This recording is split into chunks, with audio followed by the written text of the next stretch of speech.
Welcome to Donmar TV News Channel. Okay, magandang hapon sa inyong lahat. It's 12:30 in the afternoon here in the Philippines at may panibagong update tayo, may panibagong balita tayo. Una nating pag-usapan ay itong kaso ni Digamo, no?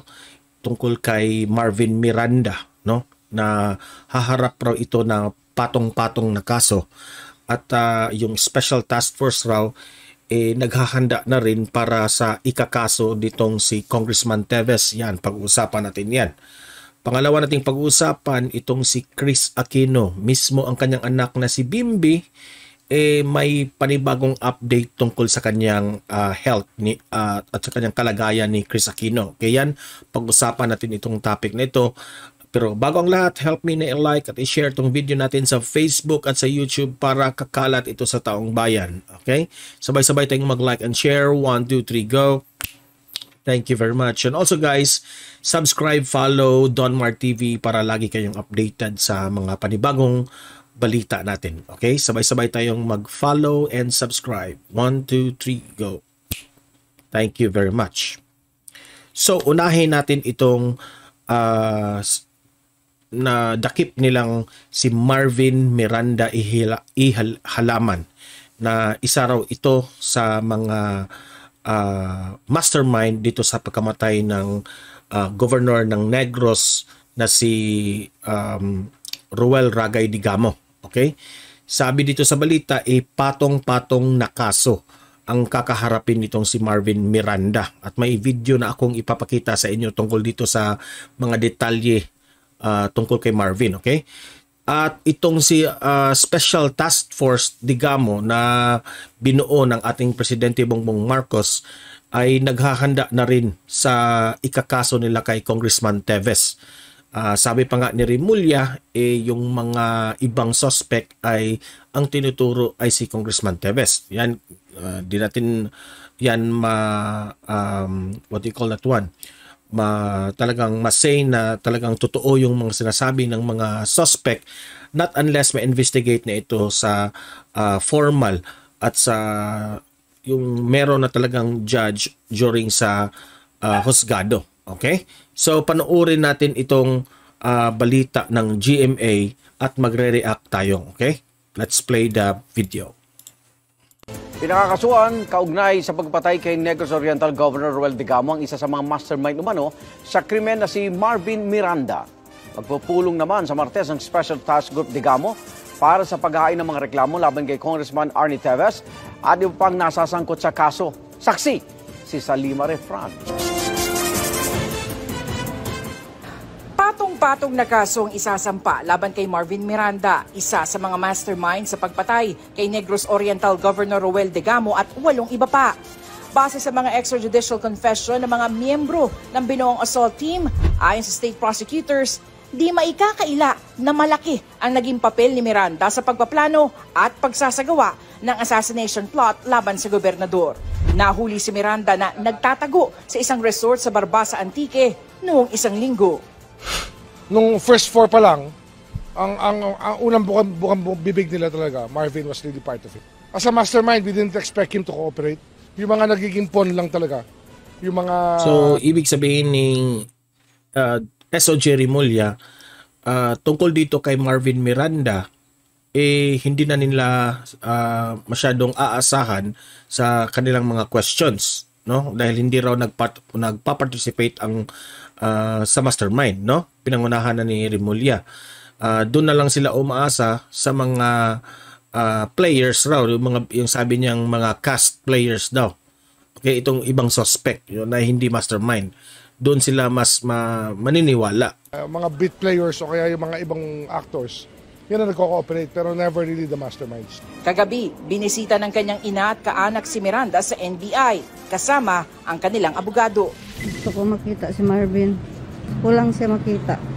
Ito yung nanay ni Marvin Miranda Ihalaman. Okay? Pumunta dyan. Gusto lang niyang makita ang kanyang anak na si Marvin. Pinaalala naman ng kanyang abogado na sana'y irespeto ng DOJ ang mga karapatan ni Miranda at lahat ng nasasakdal. Sa Martes, magpupulong ang Special Task Group Digamo para sa paghahain na ng mga reklamo laban kay Congressman Arnie Teves. So ito yung ating hihintayin, no?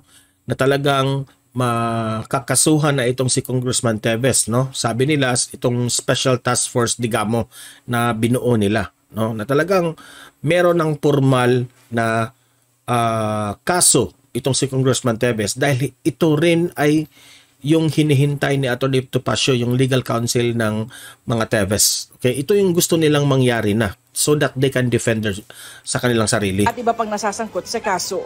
Pag-aaralan rin daw sa pulong kung sino sa mga nakipagtulungang suspect ang maaaring irekomendang maging state witness. Para sa GMA Integrated News. So ayan. No, so narinig ninyo ang balita at marami itong pwedeng pag-usapan, no? Ang tanong dito, kapag meron ng formal na kaso na ibibigay dito kay Congressman Teves, ang tanong dito, dadalo ba si Kong Teves? Okay? Yan ang tanong, o kanya bang mga lawyers? Dahil hanggang ngayon hindi pa makita si Teves, di ba? Dahil nga may hinihingi itong si Teves, hindi naman special treatment raw ang hiningi ni Teves, kundi ang kanyang number one priority is ang kanyang safety. Which is tama nga naman dahil mainit ang issue na ito. Kaya natatakot sa kanyang sa kanyang seguridad. One way of saying na hindi siya he doesn't trust the government yung nag-investigate dito. Okay? So ayan, pwede natin yang tanungin ang kampo ni Teves, bakit ganyan? Okay? So ang tanong rin dito, aabot ba ito sa Senado? Dahil noong last week or last week ba yun na itong si Janice Digamo ay nag-request, no, na aabot ito sa Senado. Yan ang tanong, aabot ba ito sa Senado itong mga usapin na ito na mapunta sa Senado, mapag-usapan ng mga senators doon kung ano ang dapat gawin na hindi na ito mangyari ulit. Ganyan naman talaga sa Senado eh. No? So, masasabi ba nating case close na itong usapin sa pagkapaslang ni Governor Roel Digamo? Okay? Kasi nagbigay na itong statement itong si Rimulya na 99% close na raw itong kaso na ito. Okay? Sa palagay ninyo, masasabi nyo bang case close na ito? Talaga bang si Congressman Teves na ang mastermind dito at itong si Marvin Miranda? Yan. I-comment, mag-react sa ating comment section at magbigay kayo sa inyong opinion, inyong mga analysis at babasahin natin yan. Okay? Because ito yung mga panibagong update tungkol sa kaso na ito. Okay? So, pangalawa nating pag-usapan ay itong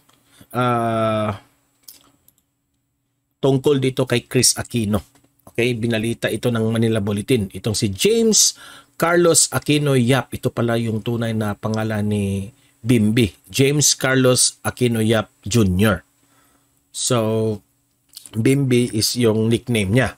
Known to most as Bimbi, updated fans on her mom's Chris Aquino's condition via Ogie Diaz vlog. Okay, meron raw itong vlog si Ogie Diaz ngayon na nagte-trending at siguro si Bimbi ay in-interview nitong Bimbi on Chris. She's stable, she's still beautiful.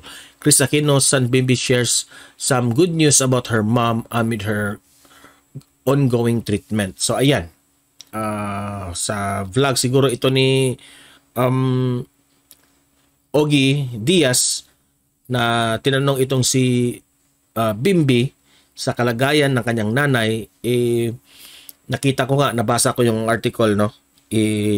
Merong picture doon na itong si Chris Aquino ay nag-gain ng weight. 103 na raw yung kanyang 103 pounds ba yun? Nakita ko. So talaga nag-gain ng weight. One way of saying na healthy na again itong si Chris Aquino. Dahil if makikita mo sa mga previous na mga balita, some of the fans ni Chris Aquino natatakot nga sa health ni itong actress na itong si Kris Aquino, no? Dahil controversial ang artista na ito dahil nga ito ay yung anak ni Ninoy Aquino at Cory Aquino, na alam naman natin hot na hot ito during the election, itong usapin ng mga Aquinos at itong mga Marcoses. Okay, na hanggat hindi ito binalita, hindi natin malalaman na ito palang si Kris Aquino ay tayo ay natutuwa, no? Kahit naman maraming bumabatikos kay Kris dahil sa kanyang nanay at tatay sa politika, no? Nung during the elections, ito ay umakyat na sa entablado. Marami dong nagalit sa kanyang ginawa, no? Yun, balikan nyo yung mga videos na yun. Binabati ko siya, no? At magpahinga ka na lang, ganun yung mga sinasabi ng mga audience. Tayo pa rin ay natutuwa dahil pag sinabi nating health, tayong Pilipino, tayo naman lahat ay merong mga kamag-anak, meron tayong sariling pamilya. Masarap pakinggan na yung ating pamilya ay malulusog tanan lahat. Okay? Kasi itong si Kris Aquino nakapagbigay rin ito ng impluwensya sa Pilipino, no, sa kanyang mga programa noon, no? Not talking about politics, no? Marami rin itong nagbigay saya sa atin ng mga Pilipino.